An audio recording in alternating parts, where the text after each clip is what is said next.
Well, for more, we can speak with former U.S. federal prosecutor Joe Moreno. Joe, what do you make then of what you're seeing play out in the U.K. and the U.S.? Quite different in sort of the pressures being applied on people involved, like Andrew Mountbatten Windsor, to come forward and speak before Congress.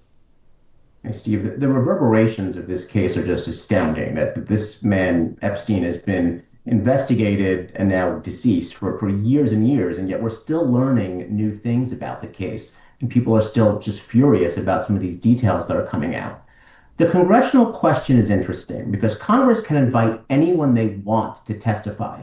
But as far as compelling someone, that gets more difficult, particularly if the person is not a U.S. citizen and not a U.S. resident. So we can ask anyone out of the country we want to come testify.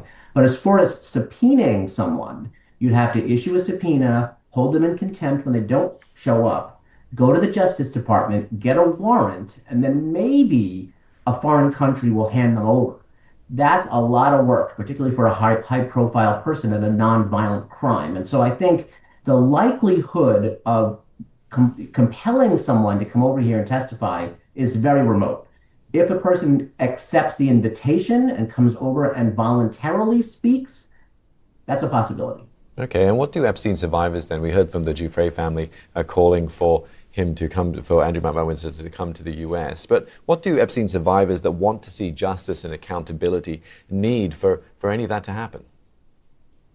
Steve, I think as I've been commenting on this case for months as these things come out, I think we lawyers tend to see things kind of very, very black and white, particularly prosecutors, right? We see evidence that is sufficient to prosecute only if it exists beyond a reasonable doubt such that we believe we can prove it in court. And I think civil attorneys, the standard is lower, but they still have to meet a preponderance of the evidence standard to prove something civilly in court. So I think for us, from our perspective, we see it as if we don't think there's a case to be brought, we close the file and that's it.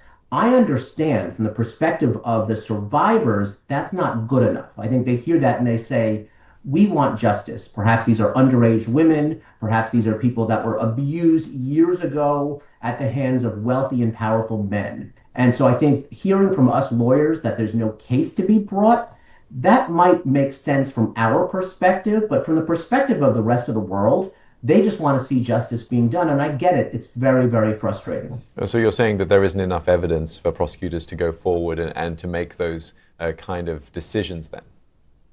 Despite there being thousands and thousands of documents, and even lawmakers now being able to see unredacted versions of the Epstein files.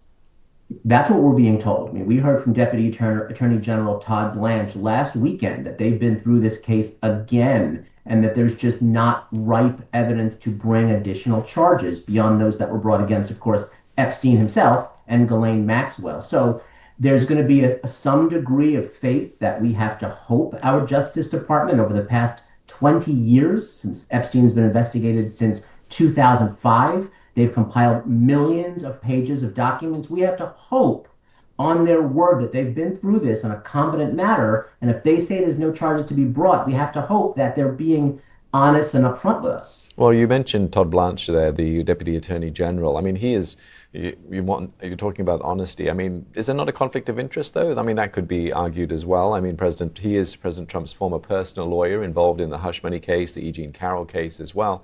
I mean, under a different administration, do you think that this would be handled differently? Well, I would give the president, credit in one respect. Remember, it was under the first Trump administration and the first Trump Justice Department that Epstein was prosecuted in the first place. And then when he killed himself, it was under the first Trump administration that Ghislaine Maxwell was prosecuted. So they could point to that fact and say, look, if we were trying to cover this up, why would we have prosecuted this case in the first place? And why didn't the Biden administration for 4 years after bring additional cases if they existed? So I absolutely get the perspective of the Todd Blanche connection. I know Todd, I've served with him. He's an honorable guy, but I get it. The optics are not great. And again, it requires a leap of faith by both Americans and those around the world that our Justice Department is doing the right thing. Joe, good to get your perspectives. I appreciate your time with us. Joe Moreno, the former U.S. federal prosecutor.